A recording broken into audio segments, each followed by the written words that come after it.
परमभूभृतां ज्ञातारं विश्वतत्त्वानां वन्दे तद्गुणलब्धये वन्दे तद्गुणलब्धये वन्दे तद्गुणलब्धये। सम्यक् दर्शन ज्ञान चारित्राणि मोक्षमार्गः तत्त्वार्थश्रद्धानं सम्यक् दर्शनं तन्निसर्गादधिगमाद्वा जीवा जीवास्रवबन्ध संवरणनिर्जरा मोक्षास्तत्त्वं नामस्थापना द्रव्यभावतस्तन्यासः प्रमाणनयैरधिगमः निर्देशस्वामित्व साधनाधिकरण स्थिति विधानतः। बस 7 हो गए थे। 7 सूत्र अपने देखे हैं। पहले सूत्र में किसका वर्णन है? हाँ, दूसरे सूत्र में का लक्षण बताया। तीसरे सूत्र में हाँ सम्यक दर्शन की उत्पत्ति का निमित्त बताया।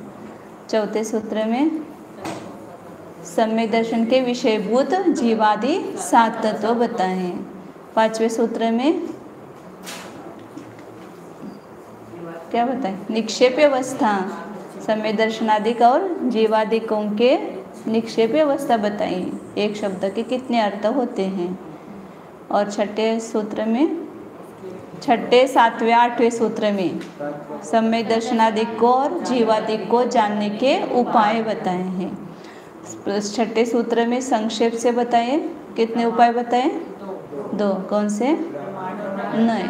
7वें सूत्र में हाँ मध्यम अपेक्षा से 6 अनुयोग द्वारों के द्वारा जीवादि और सम्यक दर्शनादिक के जानने का उपाय बताए। निर्देश, स्वामित्व 6 बताए। निर्देश वंदामत, निर्देश, स्वामित्व, साधन, अधिकरण, स्थिति और विधान, ऐसे 6 बताए। निर्देश किसको कहा? हाँ, और स्वामित्व आधिपत्य मतलब मालिकपना जो है उसको स्वामित्व, मतलब किसकी वस्तु है उसको बोलते स्वामित्व। तीसरा हाँ साधन बताएं। अधिकरण, अधिकरण मतलब आधार। स्थिति मतलब हाँ काल। और विधान मतलब प्रकार, मतलब वस्तु क्या है, किसकी है, किससे बनी हुई है। हो गया ना। पहला क्या बताया? वस्तु क्या है या कौन हो तुम, ऐसा पूछते ना अपन, कौन हो, क्या है वस्तु। तो दूसरा प्रश्न क्या हो गया? किसकी है वो वस्तु, फिर किससे बनी हुई है, कहाँ पर स्थित है, कितने काल तक रहेगी और उसके प्रकार कितने हैं। इस प्रकार उस वस्तु को जानने के लिए इतने प्रकार से अपन जान सकते हैं उस वस्तु को। उसको विस्तार से अपन ने कल देखा है। सम्यक दर्शन का अपन ने 6 किए थे। सम्यक दर्शन का निर्देश क्या है? अभी कल सम्यक दर्शन का बताया था, आपको आगे का बताना है। सम्यक ज्ञान का बताइए, उस पर लागू करना 6 हो। एक बताना। आप सम्यक ज्ञान बताना, फिर सम्यक चारित्र बताना। लिखा क्या आपने? नहीं लिखा? कल बताया था ना लिखना है ऐसा, प्रत्येक का लिखना है। सम्यक ज्ञान का क्या कैसे होगा? निर्देश क्या होगा? जानना, वह सम्यक ज्ञान है। उसका स्वामित्व कौन है? ज्ञान का स्वामी कौन है? जीव है। सम्यक ज्ञान का जीव है। संज्ञा पंचेंद्रिय पर्याप्त जीव है। साधन क्या है उसका? हाँ 2 साधन होंगे, एक अंतरंग निमित्त और एक बाह्य निमित्त। अंतरंग निमित्त क्या होगा? दर्शन मुनि। सम्यक ज्ञान में क्या लेंगे वहाँ पर? ज्ञानावरण कर्म का क्षोभशम, यह अंतरंग निमित्त होगा ना। ज्ञानावरण कर्म का क्षोभशम हुआ, और सम्यक तो साथ में है, क्योंकि सम्यक तो हुए बिना सम्यक ज्ञान नहीं होता है। सम्यक तो उसका निमित्त है। और इधर कर्म की अपेक्षा से देखेंगे तो मति ज्ञानावरण कर्म और वीर्यांतराय कर्म, या श्रुत ज्ञानावरण कर्म या वीर्यांतराय कर्म, उसका क्षोभशम उसका अंतरंग निमित्त है। ऐसे लिखना है सभी का। फिर अधिकरण आधार क्या है? आधार उसका जो जिस जीव में सम्यक ज्ञान, वो जीव ही उसका आधार है ना। सम्यक ज्ञान का आधार सम्यक दृष्टि जीव ही है। स्थिति उसकी कितनी है सम्यक ज्ञान की? जितनी सम्यक दर्शन की स्थिति उतनी सम्यक ज्ञान की स्थिति। कल सम्यक दर्शन की बताए थे ना, तो ज़्यादा से 66 सागर तक है, तो उसकी भी सम्यक ज्ञान की भी स्थिति 66 सागर हो जाएगी। और वो सम्यक ज्ञान एक बार उत्पन्न होने के बाद ऐसे देखा जाए तो अनंत काल तक रहता है। जैसे शायिक सम्यक्त्व उत्पन्न होने के बाद अनंत काल तक रहता है, ऐसे सम्यक ज्ञान भी रह सकता है शायिक सम्यक्त्व के साथ में। या अलग अलग उसका काल भी है, मति ज्ञान का काल, श्रुत ज्ञान का, अवधि ज्ञान का, मनपरे ज्ञान का। जैसे मनपरे ज्ञान है मुनिराजों को होता है, तो पूर्व कोटि काल तक, कुछ कम पूर्व कोटि वर्ष होगा उसका। और उसके प्रविधान, सम्यक ज्ञान के प्रकार, सम्यक ज्ञान 5 प्रकार का है। या पहले प्रमाण और नए, पर प्रमाण 2 प्रकार का है, प्रत्यक्ष परोक्ष। फिर प्रत्यक्ष के 3 भेद है, अवधि ज्ञान, मनोपर ज्ञान, केवल ज्ञान, ऐसे उसके होंगे। ऐसे सम्यक चारित्र का करना, निर्देश, स्वामित्व कर लिखना। आपको जो ना आएगा ना मैं बताऊंगी यहाँ पर। फिर वैसे ही जीव अजीव आश्रव बंध संवर निर्जरा मोक्ष का करना है। जैसे जीव का निर्देश करेंगे तो क्या करेंगे? हाँ, जिसमें चेतना ज्ञान दर्शन है वह जीव है, ये उसका निर्देश हो गया। जीव का स्वामी कौन है? जो स्वयं है। 2 निश्चय और व्यवहार से होगा जीव में। ऐसे निश्चय से देखा जाए तो जीव अपना स्वयं का स्वामी स्वयं है, दूसरा कोई उसका स्वामी नहीं है। या जीव अपने परिणामों का स्वामी है, ऐसा। जीव का साधन क्या है? जीव किससे बना है? जीव से बना है, जीव का साधन कोई नहीं है। निश्चय से तो जीव का कोई बाह्य साधन नहीं है। और व्यवहार से कहेंगे तो 10 प्राणों से जीव जीता है, इस अपेक्षा से व्यवहार से 10 प्राण ये उसके निमित्त होंगे। अधिकरण, जीव का आधार कौन है? जीव कहाँ रहता है? निश्चय ने और व्यवहार ने, अभी मैंने दोनों से बताना। निश्चय ने से वहाँ जीव कहाँ पर स्थित है? हम कहाँ पर हैं? अपने में है। किसी भी शरीर में जाए तो हम अपने प्रदेशों में रहते हैं ना, तो जीव के असंख्यात प्रदेश ये जीव का आधार है। और बाह्य व्यवहार की अपेक्षा से देखेंगे तो शरीर ये आधार है। और उसके पे उपचारित व्यवहार से देखेंगे तो हम कहाँ पर है? बाहुबली में रहते हैं, तो बाहुबली हमारा आधार हो गया। स्वर्ग के देव स्वर्ग में रहते हैं, मध्यलोक के जीव मध्यलोक में रहते हैं, तो ये लोग बाहर आधार कहेंगे। और उपचरित व्यवहारने से, निश्चयने से जीव अपने असंख्यात प्रदेशों में है। व्यवहारने से शरीर में रहता है, जिस शरीर में जाता है उस शरीर आकार होता है, तो शरीर प्रमाण रहता है, तो शरीर में रहता है। और उपचरित व्यवहारने से देखेंगे तो जहाँ पर है वह मध्यलोक में, ऊर्ध्वलोक में, अधोलोक में, और अपने गांव में जहाँ पर है वहाँ पर रहेगा। स्थिति जीव की कितनी है?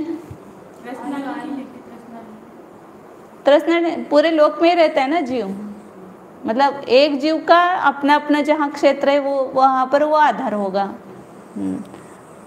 अभी मैंने कहा ना अपन बाहुबली में रहते, तो ये यहाँ का क्षेत्र अपना आधार होगा जहाँ रहता है वो क्षेत्र। और स्थिति जीव की कितनी स्थिति है? अनादि अनंत, द्रव्यार्थिक नहीं की अपेक्षा से, निश्चय की अपेक्षा से जीव अनादि काल से अनंत काल तक रहेगा। और व्यवहार नहीं से जिस पर्याय का अपन काल देखेंगे तो मनुष्य पर्याय का जो काल होगा वो मनुष्य का काल कहा जाएगा, विशेष अपेक्षा से अलग अलग होगा। परार्थिक नहीं से अंतर्मूर्त या 50 साल 100 साल, या देव जैसे जाता है देव वगैरह पर्याय में तो सागरों काल तक रहता है, वो पर्याय की अपेक्षा काल होगा। और विधान मतलब प्रकार जीव के प्रकार कितने हैं? 2 है, संसारी मुक्त। संसारी के पुनः त्रस स्थावर, पुन्हा त्रस के पुन्हा भेद, द्विंद्रिय त्रिंद्रिय चतुरिंद्रिय, स्थावर के पृथ्वी काय, अग्नि काय, वायु काय, ये उसके भेद होंगे। इस प्रकार जीव का जब देखेंगे पूरा इतना सा विस्तार से वर्णन होगा। ये अभी अपन भी संक्षेप से बता रहे हैं, फिर वो गुणस्थान अपेक्षा मार्गणा स्थान अपेक्षा सब घटित करते हैं ना, बहुत विस्तार हो जाता है उसका, मतलब विस्तार से उसका सब डिटेल ज्ञान हो जाता है।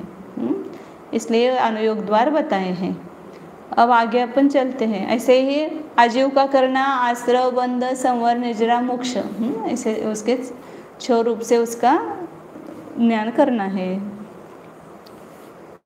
अब आगे 8वां सूत्र लेते हैं।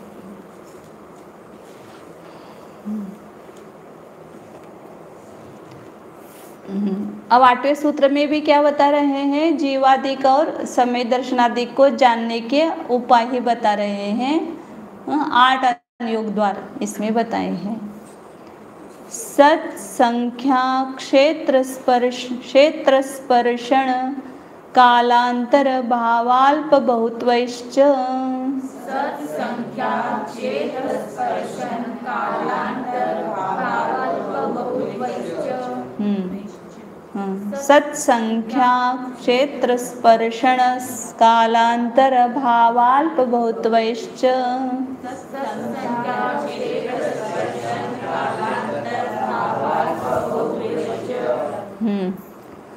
तो ये 8 अनुयोग द्वारा बताए। उसमें पिछले सूत्र में 6 बताए थे।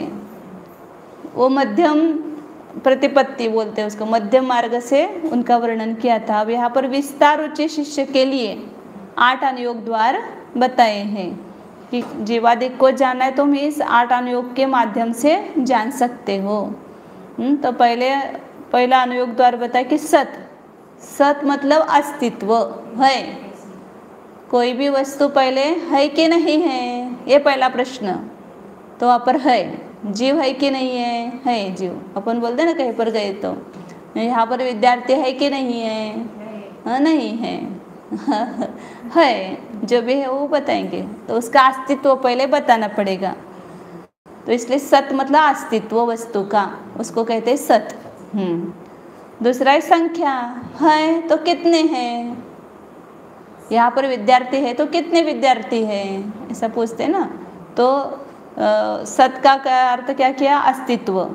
संख्या मतलब परिमाण, प्रमाण, कितने हैं, उसको बोलते संख्या। तीसरा प्रमाण, प्रमाण मतलब परिमाण, हाँ परिमाण, परिणाम नहीं परिमाण होना चाहिए, वहाँ पर गलत हुआ होगा, परिमाण लिखो। फिर तीसरा क्या है, क्षेत्र। क्षेत्र मतलब वर्तमान काल का निवास स्थान, मतलब वो कहाँ पर रहते हैं। विद्यार्थी उस हाउस में रहते हैं तो उनका वो क्या हो गया, क्षेत्र हो गया। वर्तमान काल का निवास स्थान उसको बोलते हैं क्षेत्र। अभी अपने स्वस्थान में कहाँ रहते हैं, जैसे नारकी कहाँ पर है, देव कहाँ पर है, मनुष्य कहाँ पर है, तो उनका क्षेत्र। अभी हम वर्तमान काल में जहाँ रहते हैं वो अपना क्षेत्र हो गया। और आगे स्पर्शन बताया है, तो स्पर्शन में भी जहाँ कहाँ मतलब स्थान ही आता है, लेकिन वहाँ पर त्रिकाल विशेष स्थान लेना, निवास स्थान। अभी वर्तमान का निवास स्थान, वर्तमान काल में कितने जगह रहते हैं वो क्षेत्र आएगा। और भूतकाल में कहाँ रहते थे, अभी कहाँ है, वहाँ भविष्य काल में कहाँ रहेंगे। तो तीनों काल संबंधी जो निवास स्थान है उसको बोलते हैं स्पर्शन। क्षेत्र स्पर्शन में अंतर है, क्षेत्र भी निवास स्थान है और स्पर्शन भी निवास स्थान है। तो ये त्रिकाल विषय, जब बच्चे अभी कहाँ रहते हैं तो हो गया क्षेत्र। और स्पर्शन में कहाँ वो घूम करके आ गए, विहार करके, या कहीं पर भी जाकर कहाँ तक जा सकते हैं, पूरा का पूरा क्षेत्र आएगा स्पर्शन में। समझ में आया। जैसे अभी वो उदाहरण घटित करेंगे तो समझ में आएगा आपको। तीन काल विषयक निवास स्थान, म्हणजे कहाँ रहते हैं, भूतकाल में कहाँ रहते हैं, अभी कहाँ है और आगे कहाँ रहेंगे। जैसे भी मनुष्य हैं, अभी वर्तमान में तो इस 35 लाख योजन में रहते हैं, हाँ, लेकिन वो भूतकाल में मनुष्य कहाँ कहाँ पर मतलब घूम करके आए हैं, कहाँ तक विहार कर सकते हैं। हाँ, उसको मारणांतिक समुद्घात की अपेक्षा, उत्पात की अपेक्षा, ऐसे ये इतना छोटा सूत्र है, इसका बहुत सारा विस्तार है। ये जब खुलासा करेंगे तब। अभी खाली शब्दार्थ बता रही मैं। त्रिकाल संबंधी निवास को स्पर्शन कहते हैं, वर्तमान काल संबंधी निवास को क्षेत्र कहते हैं। ये दो में अंतर है। फिर आगे काल बताया। काल मतलब समय की मर्यादा, जैसे वो स्थिति बताई थी ना, ऐसे यहाँ पर काल, कितने काल तक वो वस्तु रहेगी, उसका काल क्या है। अपन बोलते हैं आपकी उम्र कितनी है, ऐसा पूछते हैं ना, वो काल है। और अंतर, अंतर मतलब विरह काल, मतलब उस पर्याय को प्राप्त हो करके पुनः, मतलब उससे छूट करके पुनः उस पर्याय को प्राप्त करने के लिए बीच में जितना काल जाएगा उसको बोलते हैं अंतर।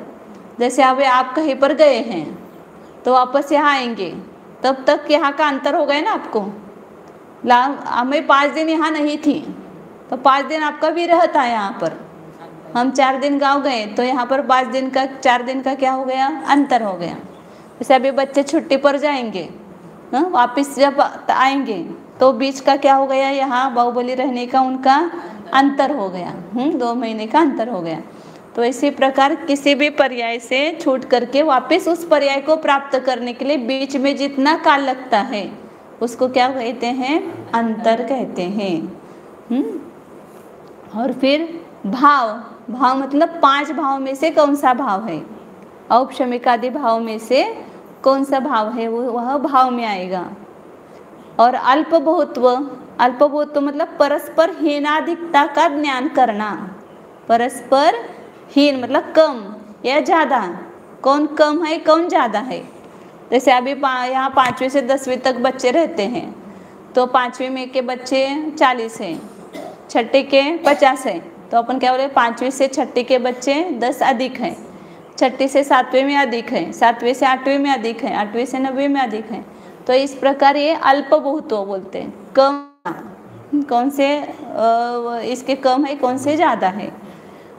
परस्पर हीनाधिकता का ज्ञान करना उसको बोलते हैं अल्प बहुत्व। मतलब पहले सत में क्या प्रश्न होगा, कौन है। दूसरे में क्या होगा, कितने हैं, कितने हैं संख्या आएगी। कहाँ रहते हो, तीसरा प्रश्न होगा तो क्षेत्र आ जाएगा, हम बाहुबली में रहते हैं। कहाँ कहाँ घूम कर आए हो, कहाँ कहाँ तक जा सकते हैं अपन, तो पूरे इंडिया में घूम सकते हैं, तो पूरे इंडिया हमारा स्पर्शन हो जाएगा। नाना जी उनके अपेक्षा सब अभी और बहुत खुलासा करेंगे। फिर काल में क्या है, कितने काल तक ठहरे आप, वहाँ पर कितने काल तक ठहरे हैं, तो काल आएगा। पुनः वापस कब आए, मतलब कितने काल आप बाहर गए थे, पुनः वापस यहाँ पर कितने काल आए में के बाद आ गए, तो क्या हो जाएगा, अंतर। और आपके परिणाम कैसे हैं, अच्छे बुरे वगैरह जो भी हो, शुभ अशुभ वगैरह, तो भाव में आएगा। और अल्प बहुत्व अभी वैसे जैसे बताया था, हाँ, जैसे अभी देश में महाराष्ट्र की में कितनी जनसंख्या है, उससे गुजरात में कितनी है, उससे उत्तर प्रदेश में कितनी है, तो अलग अलग जगह के अलग अलग संख्या होती है, तो कम किस में है, ज़्यादा किस में है, इस प्रकार से उसका विश्लेषण करना, वह अल्पभूतों में आएगा। तो मतलब किसी भी चीज़ को मतलब ग्रह जानने के लिए इतने प्रकार से आप उसकी जानकारी ले सकते हो। इसलिए ये ज्ञानात्मक मतलब इनके द्वारा आप इनका किसी भी वस्तु का ज्ञान कर सकते हो। अभी व्यवहार की अपेक्षा बताए ना कि यहाँ पर बच्चे हैं तो उन बच्चों के बारे में जानकारी करना है, तो इतने प्रकार से उसकी जानकारी आप कर सकते हो कि विद्यार्थी हैं, कितने हैं, कहाँ रहते हैं, कहाँ कहाँ घूम करके आते हैं, कितने काल तक रहेंगे यहाँ पर, वापस यहाँ पुनः जा कर के कब आएंगे वापस, और उनके भाव कैसे हैं, और उन कम कम कौन है, ज़्यादा कौन है, इस प्रकार उनकी जानकारी अपन लेते हैं। किसी की भी जानकारी लेने की अपना तरीका है, ऐसा ही व्यवहार में भी, लौकिक में भी, इसी प्रकार यहाँ आचार्य ने यहाँ पर बताया है। तो इसको बोलते हैं 8 अनुयोग द्वार। ये 8 अनुयोग द्वारों का भी सर्वार्थ सिद्धि में इस सूत्र का जो टीका लिखी है वो 45 पेज प्रमाण है। इस तत्वार सूत्र की टीका है ना सर्वार्थ सिद्धि, उसमें 8वें सूत्र का खुलासा जो किया है, हाँ 45 पेजों में है इतना।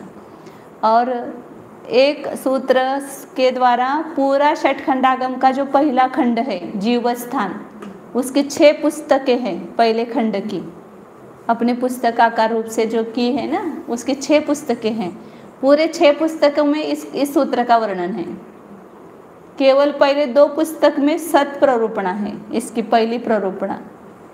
तीसरी पुस्तक में संख्या के प्ररूपणा है। चौथी पुस्तक में क्षेत्र, स्पर्शन और काल का वर्णन किया है। 5वीं पुस्तक में अंतर, भाव और अल्पभूत बताया है। और 6ठी पुस्तक में उसकी चूलिका है, मतलब विशेष वर्णन है, उसका खुलासा है। केवल इस एक सूत्र पर 6 पुस्तक है, क्योंकि उसमें सब बताएंगे, मतलब गुणस्थान और मार्गणा स्थान की अपेक्षा कहाँ कहाँ पर जीव है, तो जीव मिथ्या दृष्टि है, सासादन समय दृष्टि है, मिश्र है, 14 गुण स्थानों में है, फिर मार्गणा में, सब मार्गणा में बताएंगे। जैसे अपन प्रवेशिका में पढ़ी थी ना, सब मार्गणा, गति, इंद्रिय, काय, योग, वेग, उन मार्गणाओं के द्वारा उसका वर्णन करते हैं। तो बहुत विस्तार से उसका डिटेल ज्ञान होता है पूरे, हर एक मार्गणा में लेकर के फिर उसमें गुणस्थान लगाएंगे। नरक में मिथ्या दृष्टि, कितने क्षेत्र में रहते हैं, कहाँ कहाँ तक स्पर्श करते हैं, ये सब बताएंगे। ऐसे अपन यहाँ पर पढ़ रहे थे ना धवला पुस्तक के, अपन आप बैठे थे उस समय 15 पुस्तक, वहाँ आता था अंतर, इसी का वर्णन आता है। मतलब हर एक कोई भी चीज़ आएगी तो उसका वर्णन इन सब अनुयोग द्वारों से करते हैं। उनकी संख्या कितनी है, उनका स्वामी कौन है, उसके स्पर्श कितना, स्पर्शन कितना, काल कितना, अंतर कितना, ये सब बारे में ऐसे बताते हैं। सब पुस्तकों में इसका वर्णन आएगा, इसलिए इसको अच्छी तरह से समझना। अब यहाँ पर यह शंका हो सकती है कि निर्देश सूत्र आया था, पिछला 7 नंबर का सूत्र, उसमें निर्देश बताया था, तो निर्देश में और सत में क्या अंतर है, तो पुनः निर्देश वहाँ बताया, वापिस आपने सत क्यों बताया, विधान वहाँ पर बताया था, वापिस यहाँ पर संख्या मतलब ये विधान आता है। क्षेत्र आधार बताया था वहाँ पर, अधिकरण, तो क्षेत्र और स्पर्शन भी क्या है, वो आधार ही है, कहाँ रहते हो, तो आधार ही आ गए ना। काल और अंतर जो है वो स्थिति आ गई उसमें, और भाव है वह निक्षेप आ गया। फिर आपने वापस एक सूत्र क्यों बताया, निक्षेप में भाव आया था, तो इसलिए ये सूत्र बनाने की आवश्यकता नहीं थी आचार्यों को, क्योंकि सब उसमें वर्णन आ गया है। तो आचार्य ने कहा कि ऐसा नहीं है कि वर्णन जो होता है, मतलब अनेक प्रकार के शिष्य होते हैं और शिष्यों के अभिप्राय के अनुसार उसका वर्णन किया जाता है। तो बताए ना 3 प्रकार के शिष्य हैं, एक संक्षेप रुचि वाले, मध्यम रुचि वाले और विस्तार रुचि वाले। तो उसमें संक्षेप रुचि वाले के लिए 2 ही वहाँ पर उपाय बताए, प्रमाण और नहीं। मध्यम रुचि वाले के लिए 6 अनुयोग द्वार बताए, और विस्तार रुचि वाले शिष्य के लिए ये 8 अनुयोग द्वार बताए हैं, उसमें विस्तार करके। तो इसलिए यहाँ कोई दोष नहीं है, पुनः वहाँ पर जो आया विषय यहाँ आया तो भी वहाँ दोष नहीं है। विस्तार रुचि वाले शिष्य के लिए हमने ये 8 अनुयोग द्वार बताए हैं, और इसलिए आचार्य ने वहाँ पर बहुत अच्छा महत्वपूर्ण वाक्य लिखा है कि सर्व सत्वानुग्रहार्थ ही सताम प्रयास। जो सज्जन पुरुष होते हैं उनका प्रयास कैसा रहता है, सभी प्राणियों पर अनुग्रह होना चाहिए। जो मंद बुद्धि वाले हैं उन पर भी होना चाहिए, जो मध्यम बुद्धि वाले हैं उन पर भी उपकार होना चाहिए, और जो ज़्यादा बुद्धिमान है उन पर भी उपकार होना चाहिए। अभी हमें भी क्लास कैसे लेनी पड़ती है सबके लिए, जो मंदबुद्धि उनको भी थोड़ा कुछ मिलना चाहिए, जो और थोड़ा मध्यम बुद्धि वाले उनको भी मिलना चाहिए, थोड़े विद्वान हैं उनको भी कुछ ही विषय मिलना चाहिए, इसलिए थोड़ा सा एक कठिन भी बताते हैं हम। इस प्रकार सबका ध्यान रखना पड़ता है, क्योंकि ऐसा लगता है कि सब जीवों का कल्याण हो, प्राणी मात्र का कल्याण हो, ऐसी भावना सज्जन पुरुषों की रहती है। इसलिए तीर्थंकर आदि भी या बड़े बड़े आचार्य भी, वो नवला में भी ये वाक्य बार बार आया है। वहाँ पर पूछते कि आपने क्यों किया परार्थिक नैसे वर्णन, तो सभी पर अनुग्रह करने के लिए हमने परार्थिक नैसे यहाँ पर वर्णन किया है विस्तार से। तो इसलिए 3 सूत्र आचार्य ने उपाय के लिए बताए हैं, संक्षेप से मध्यम रुचि वाले शिष्य के लिए और विस्तार रुचि वाले शिष्य के लिए। तो ये जो सत, संख्या, क्षेत्र, स्पर्शन, काल, अंतर, भाव, अल्पभूत्व, इसको अपन सम्यक दर्शन के ऊपर घटित करते हैं। एक एक इस सबके बारे में इस प्रकार का ज्ञान अपने को 8 अनुयुक्त द्वारों के द्वारा करना है। तो पहले क्या होता है सत, सत में क्या आएगा, वहाँ पर अस्तित्व, सम्यक दृष्टि है कि नहीं है, कहाँ कहाँ है, मनुष्य गति में है, देव गति में है, नर गति में है, तिरंज गति में है, ऐसे है सभी में बताएंगे। मतलब सब गुणस्थानों की अपेक्षा भी समय दृष्टि 4, 5वें, 6ठे, 7वें, 8वें गुणस्थान में है। फिर कौन कौन सी मार्गना में है उसका अस्तित्व समय दृष्टियों का, तो उसमें गति मार्गना की अपेक्षा से क्या बोलेंगे कि चारों गति में है, समय दृष्टि चारों गति में, नर गति में भी समय दृष्टि रहते हैं। इंद्रिय मार्गना से विचार करेंगे तब क्या कहेंगे, एक इंद्रिय में है क्या समय दृष्टि, द्विंद्रिय में, त्रिंद्रिय, चतुरिंद्रिय में, पंचेंद्रिय में है, संज्ञी पंचेंद्रिय, पर्याप्त संज्ञी पंचेंद्रिय या अपर्याप्त में, लब्ध पर्याप्तक में नहीं होते कहीं पर भी समय दृष्टि, तो उसमें केवल संज्ञी पंचेंद्रिय पर्याप्त मार्गना में है।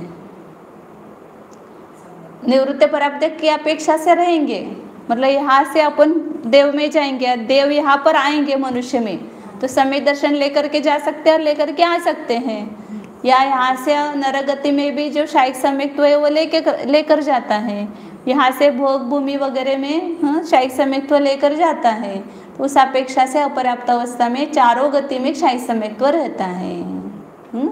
ऐसे और डिटेल सब आएगा, सब मार्गना 14 मार्गना में सब अस्तित्व बताएंगे, कौन कौन सी मार्गना में सम्यक दर्शन है, ऐसे सब उसको बोलेंगे सत। फिर दूसरा क्या बताया, संख्या, संख्या कितने समय दृष्टि है, तो 3 प्रकार के समय दृष्टि, ऐसे सामान्य उत्तर देंगे तो संसार में असंख्यात समय दृष्टि है।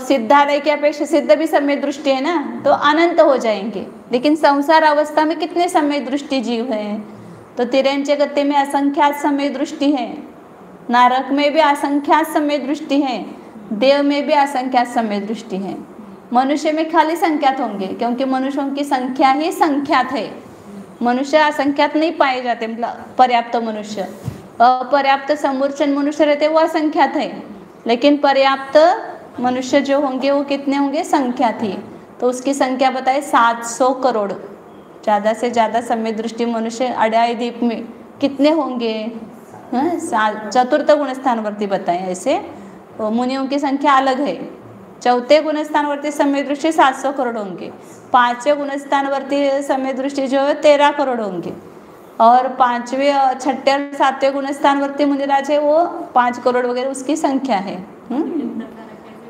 नहीं, इतना सारा मत लिखो, संख्या में ऐसा लिखो कि असंख्यात समय दृष्टि है। अब उसमें औपशमिक समय दृष्टि भी असंख्यात है, क्षायिक समय दृष्टि भी असंख्यात है, लेकिन सिद्धों की अपेक्षा अनंत होंगे, और औपशमिक समय दृष्टि वे भी असंख्यात है। अल्पभूतों में इसका कम ज़्यादा अपन करेंगे वापिस, लेकिन सामान्य रूप से देखेंगे तो असंख्यात है। 7वें नरक में भी असंख्यात समय दृष्टि है, इतनी तीव्र वेदना होते हुए भी, संक्लेश परिणाम होते हुए भी वहाँ पर असंख्यात समय दृष्टि है। क्षेत्र समय दृष्टि का, समय दृष्टि कहाँ रहते हैं? तो लोक के असंख्यातवें भाग में रहते हैं।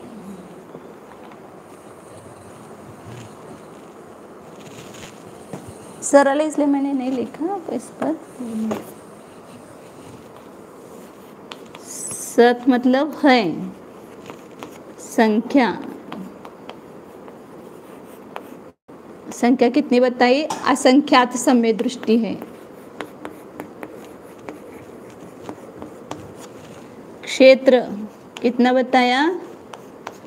लोक, लोक कितना है? 343 घन राजु प्रमाण।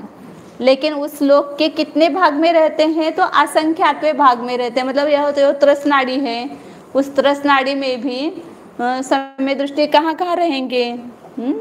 तो स्वर्ग में जो विमान है, उन स्वर्ग के विमान में, यहाँ पर जो मध्य लोक में, तिर्यक लोक और मनुष्य लोक में, और नरक में जो 7 पृथ्वियाँ हैं वहाँ पर समय दृष्टियों का निवास होगा। तो सब निवास स्थान का अपन ने माप निकाला, मेजरमेंट, तो वो लोक का असंख्यात्व भागी होता है। खाली उनका जो स्थान रहने का निकाला तो लोक का एक असंख्यात्व भागी होता है। इसलिए लोक भागीले असंख्यात, इतना उनका क्षेत्र है समय दृष्टियों का। स्पर्शन समय दृष्टि वर्तमान में रहते वो लोग क्या असंख्यात्व भाग में, उनका वो केवल स्वस्थान का निकालेंगे तब। लेकिन वह घूम करके जाते हैं ना, विहार करते हैं, तो 16वें स्वर्ग तक के देव जो है वो मध्य लोक में आते हैं, या 12वें स्वर्ग तक के देव तीसरे नरक तक जाते हैं। वहाँ पर उपदेश देने के लिए अपना कोई मित्र है या कोई संबंधी जन है, उसको उपदेश देने के लिए तीसरे नरक तक जाते हैं। तो तीसरे नरक तक यहाँ से कितना है प्रमाण? 2 राजू है। और ऊपर 12वें स्वर्ग तक कितना राजू है? मतलब 16वें स्वर्ग तक जाते हैं वो, 12वें स्वर्ग के ऊपर भी जाते हैं, तो 16वें स्वर्ग तक तो वो 6 राजू हैं। ऊपर अपन जो नक्शा निकालते हैं ना, ऐसा लोग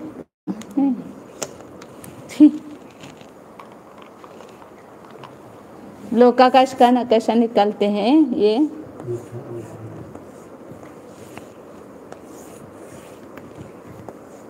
तो ये तीसरे यहाँ पहला नरक यहाँ पर है, दूसरा यहाँ पर है, यहाँ तीसरा है, तो ये 2 राजू हो जाते हैं। और यहाँ ऊपर त्रसनाड़ी में रहेंगे, तो ये पहला दूसरा सर्ग, तीसरा चौथा सर्ग, 5वां छठा, फिर 7वां 8वां 9वां 10वां 11वां 12वां 13 14 15 16, यहाँ तक ये कितने राजू होता है? 6 राजू। और ये नीचे 2 राजू, तो ये मिलाकर के 8 राजू में विहार करते देव नीचे ऊपर। मनुष्य तो अपना ये मनुष्य लोक छोड़ करके बाहर जाता नहीं है। तिर्यंचे जो है तिर्यक लोक में विहार करेंगे, और नारकी जो है अपने अपने बिल में ही विहार करते हैं, बाहर जाते ही नहीं है।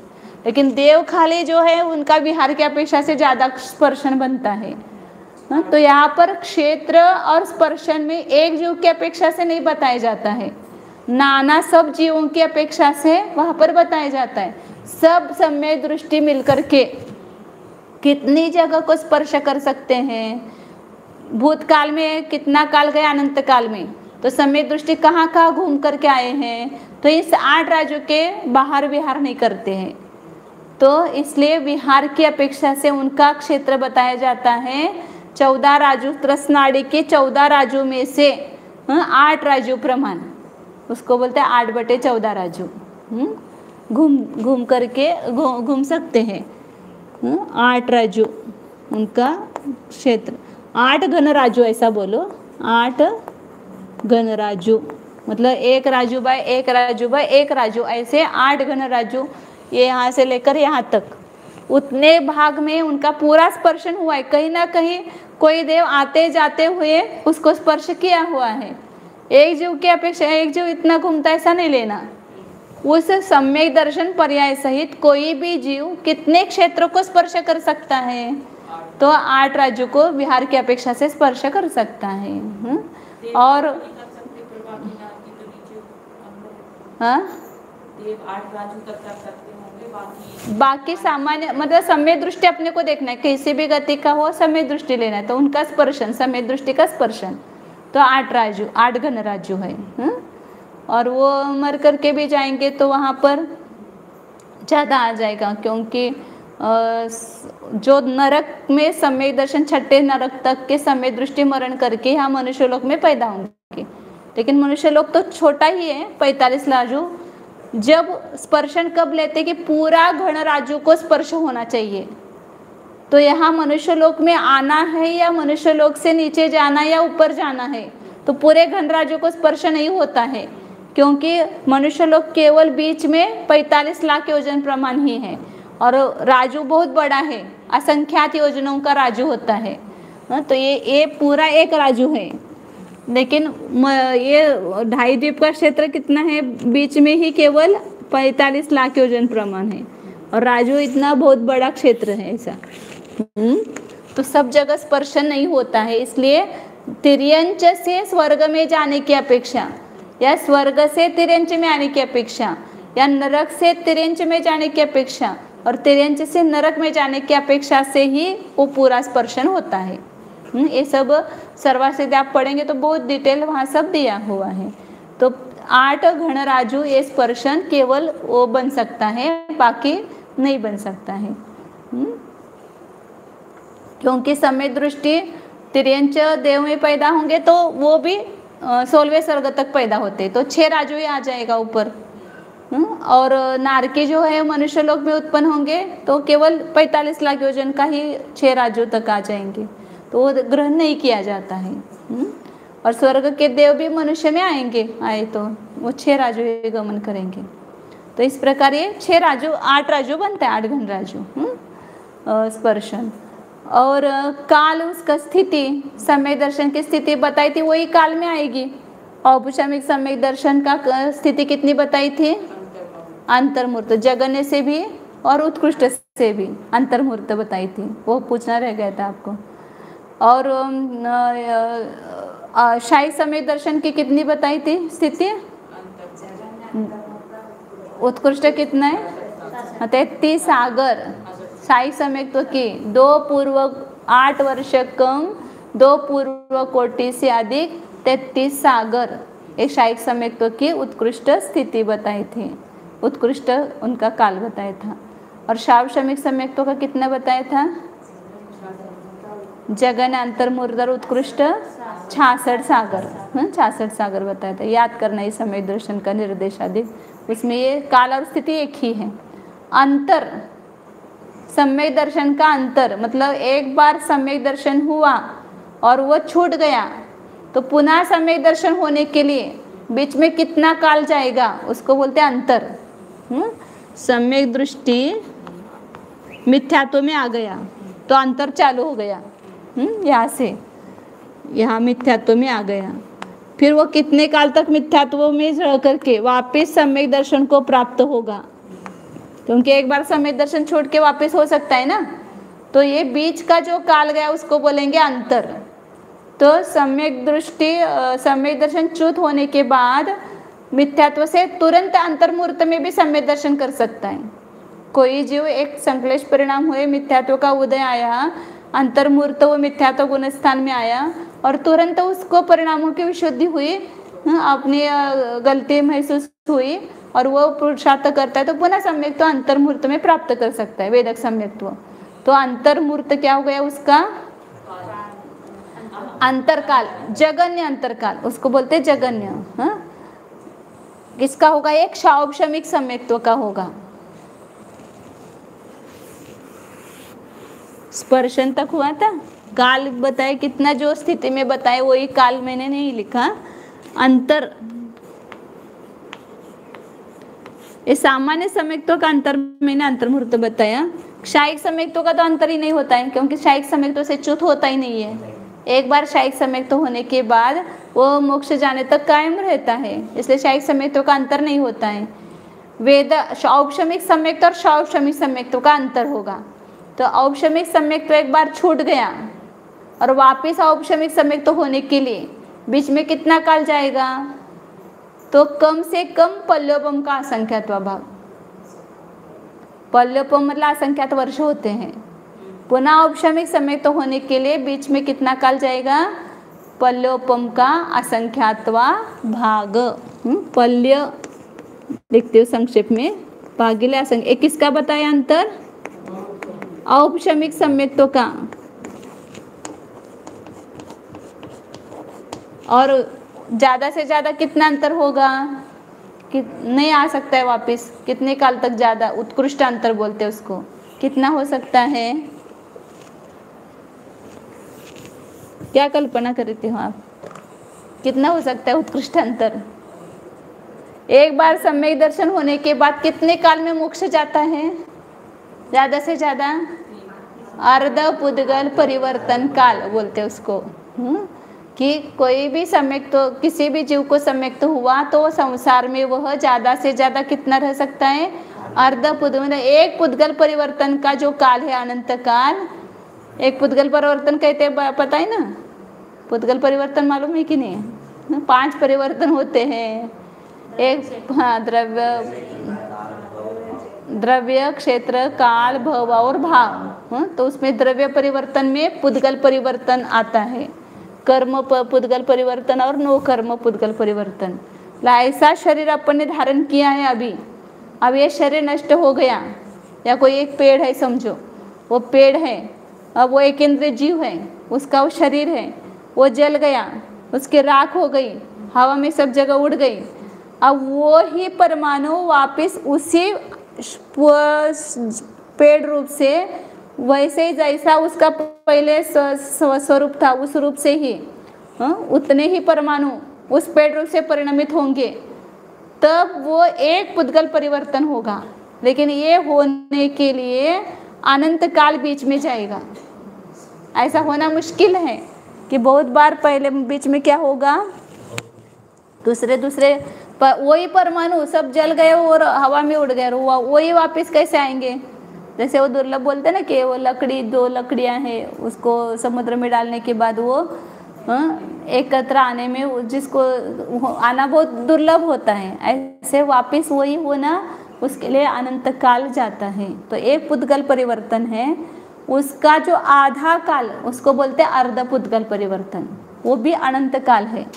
एक बार सम्यक्त होकर के वापिस सम्यक्त होने के लिए बीच में ज़्यादा से ज़्यादा इतना काल जाएगा, लेकिन वो जीव नियम से मोक्ष जाएगा। एक गारंटी कार्ड मिल गया आपको, अभी नहीं लेकिन इतने काल के बीच में आप जा सकते हो। तो इसलिए औपशमिक सम्यक्तों का उत्कृष्ट अंतर बताएंगे अर्ध पुद्गल परिवर्तन। ये पंच परावर्तन का सब स्वरूप इसमें लिखा हुआ है आगे।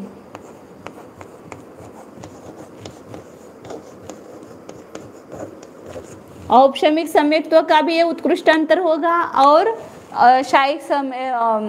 शौपशमिक सम्यक्त्व का भी, दोनों का भी अंतर आएगा। उत्कृष्ट अंतर है ये। उत्कृष्ट मतलब ज़्यादा से ज़्यादा, इसके बीच में कहीं पर भी हो सकता है। और कम से कम औपशमिक सम्यक्त्व पुनः होने के लिए पल्लवम का असंख्यात्व भाग जाएगा, लेकिन शौपशमिक सम्यक्त्व का जगन्य अंतर अंतर्मूर्त है। जगन्य अंतर कितना है? अंतर्मूर्त माने बार बार अंतर सम्यक्त होने का चांस किस में है? शौपशमिक सम्यक्तों में है। अंतर्मूर्त में शौपशमिक सम्यक्त हो गया, पुनः मिथ्यात्व में आया, पुनः अंतर्मूर्त में पुनः औपशमिक शौपशमिक सम्यक्त हो गया। शौपशमिक का ही दूसरा नाम वेदक सम्यक्त्व है। इस प्रकार इस सम्यक्तों में, इसलिए सामान्य सम्यक्त्व लेंगे तो अंतर जगन्य अंतर्मूर्त और उत्कृष्ट अर्धपुद्गल परिवर्तन। लेकिन औपशमिक सम्यक्त्व का जगन्य अंतर भी पल्लवम का असंख्यात्व भाग है। मतलब एक देव पर्याय में अनेक बार औपशमिक सम्यक्त हो सकता है, लेकिन यहाँ कर्म भूमि में एक मनुष्य भाव में एक बार ही औपशमिक सम्यक्त होगा, पुनः नहीं होगा, क्योंकि यहाँ की आयु कितनी है? संख्यात वर्ष की। तो पल्लवम का असंख्यात्व भाग मतलब असंख्यात वर्ष है। तो इसलिए यहाँ पर पुनः औपशमिक सम्यक्त तो नहीं हुआ, एक बार ही होगा। लेकिन शौपशमिक सम्यक्त तो बार बार हो सकता है। तो ये क्या हो गया? अंतर बताया। क्षायिक का तो अंतर ही नहीं है ना, क्षायिक सम्यक तो एक बार हो गया तो छूटता ही नहीं है।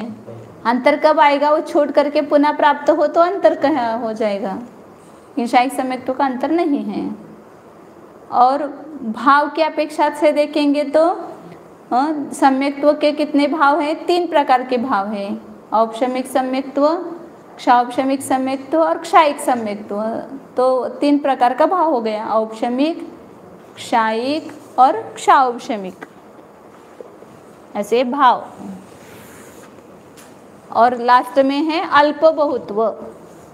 अल्प बहुत्व में कम कौन है, ज़्यादा कौन है? तो संख्या में सबकी संख्या बताई होती है, उस संख्या में ही क्या करते, कम ज़्यादापन वो समझने के लिए और स्पष्टता आ जाती है ना। तो औपशमिक समय दृष्टि सबसे कम है। औपशमिक समय दृष्टि संसार अवस्था की अपेक्षा लेंगे, औपशमिक समय दृष्टि सबसे कम है। उससे क्षायिक समय दृष्टि असंख्यात गुने हैं। औपशमिक से भी क्षायिक समय दृष्टि ज़्यादा है। और औपशमिक समय दृष्टि उससे भी असंख्यात गुने हैं। ये अल्पभूत। औपशमिक समय दृष्टि सबसे कम क्षायिक संसारी जीव लेना केवल, क्योंकि सिद्ध जीव तो अनंत है ना, इसलिए उस अपेक्षा से देखेंगे। संसारी जीवों में देखेंगे तो औपशमिक समय दृष्टियों से क्षायिक समय दृष्टि जो है वह असंख्यात गुने हैं। अभी असंख्यात क्षायिक समय दृष्टि नरक में है, असंख्यात क्षायिक समय दृष्टि तिर्यंच गति में है, असंख्यात क्षायिक समय दृष्टि देवगति में है, वो जाने वाले अगले भाव में मोक्ष, ऐसे असंख्यात जीव है। तो क्षायिक जीवों की संख्या संसार की अपेक्षा से देखेंगे तो औपशमिक से क्षायिक समय दृष्टि ज़्यादा है। कितने हैं? असंख्यात गुने। और सिद्ध भी लेंगे तो अनंत गुने सबसे ज़्यादा है वो। और इस संसार की अपेक्षा से क्षाउपशमिक समय दृष्टि क्षायिक समय दृष्टियों से भी असंख्यात गुने हैं। क्षाउपशमिक 3 नंबर पे है, औपशमिक कम, उससे क्षायिक संसार में रहने वाले क्षायिक समय दृष्टि असंख्यात गुने, उससे क्षाउपशमिक समय दृष्टि असंख्यात गुने मतलब असंख्यात पट, और उससे सम्मुक्त जो क्षायिक समय दृष्टि सब मिलकर के लेंगे तो अनंत गुने हैं। क्योंकि आज तक सिद्धालय में कितने जीव गए हैं? अनंत जीव गए हैं, तो अनंत गुने मतलब अनंत पट है। कौन? क्षायिक, सब क्षायिक समय दृष्टि। इस प्रकार अल्पभूतु, इस प्रकार इन अनुयोग द्वारों के द्वारा इनका विस्तार से वर्णन किया जाता है। उनको जानने के, विस्तार से जानने के उपाय हैं। ऐसे सम्यक दर्शन के बारे में, ऐसे जीव के बारे में, सब के बारे में ये सत्संख्या अधिक के माध्यम से वर्णन करते हैं। टाइम हो गया अपना।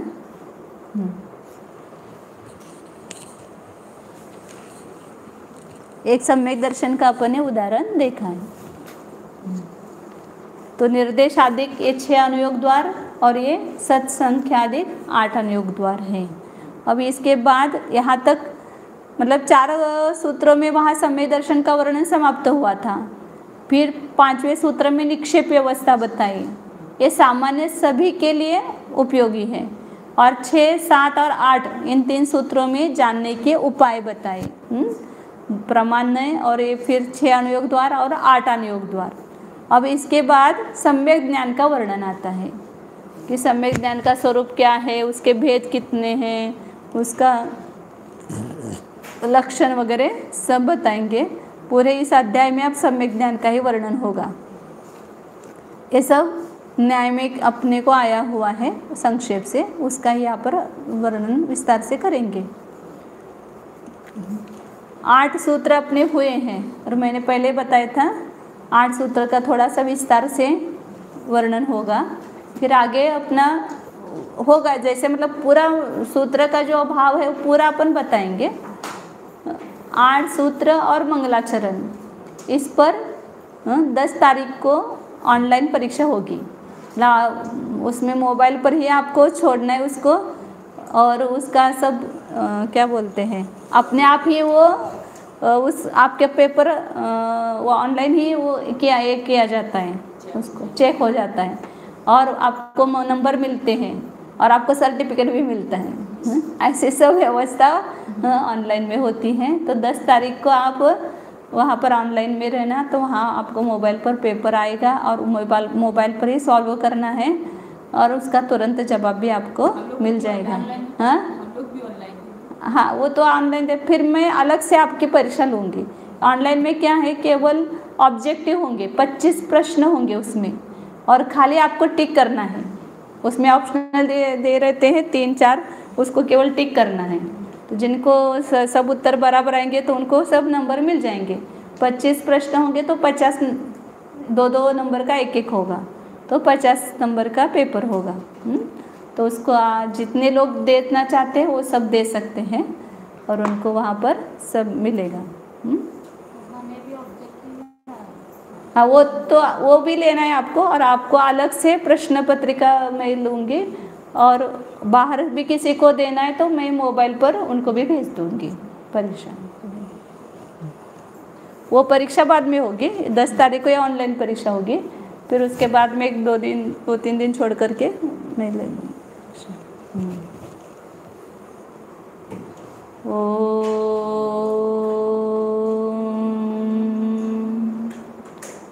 जानिए यह मैं शुद्ध चैतन्यमय जीव ही हूँ, अनादि अनंत एक अखंड हूँ। देखिए अपने को, अपने ज्ञान का सदुपयोग कीजिए स्व को जान करके। अपने पास जानने की शक्ति है और हम जान भी रहे हैं, लेकिन उस ज्ञान का उपयोग पर को जानने के लिए कर रहे हैं। अब स्व को जानने के लिए कीजिए। मैं हूँ, देखिए भीतर है कि नहीं है, स्वयं ही परीक्षण कीजिए। जो जान रहा है वही मैं हूँ। संपूर्ण शरीर में चैतन्य का एहसास हो रहा है चैतन्य, ये मुझे पता चल रहा है। संपूर्ण शरीर में व्याप्त है। शरीर रूप नहीं है लेकिन शरीर में है। देह में रहते हुए भी मैं देह से अत्यंत भिन्न हूँ। देखिए अपने को, है सत अस्तित्व है मेरा। मैं अकेला हूँ। मैं अपने असंख्यात प्रदेशों में ही रहता हूँ। मैं अपने को ही, अपने अनंत गुणों को ही स्पर्श करने वाला हूँ। मैं अनादि अनंत हूँ। मेरा अंतर नहीं है, मैं निरंतर हूँ। मैं पारिणामिक भाव स्वरूप हूँ। मैं जैसा हूँ वैसा अनादि अनंत हूँ, कम ज़्यादा नहीं हूँ। जानिए, इस अपने शुद्ध चैतन्य अस्तित्व स्वरूप जीव को जानिए। शुद्ध चैतन्य सत्ता स्वरूपोऽहम्, ज्ञानानंद स्वरूपोऽहम्, अखंड स्वरूपोऽहम्, निर्मम स्वरूपोऽहम्, शुद्धोऽहम्, एकोऽहम्, ध्रुवोऽहम्।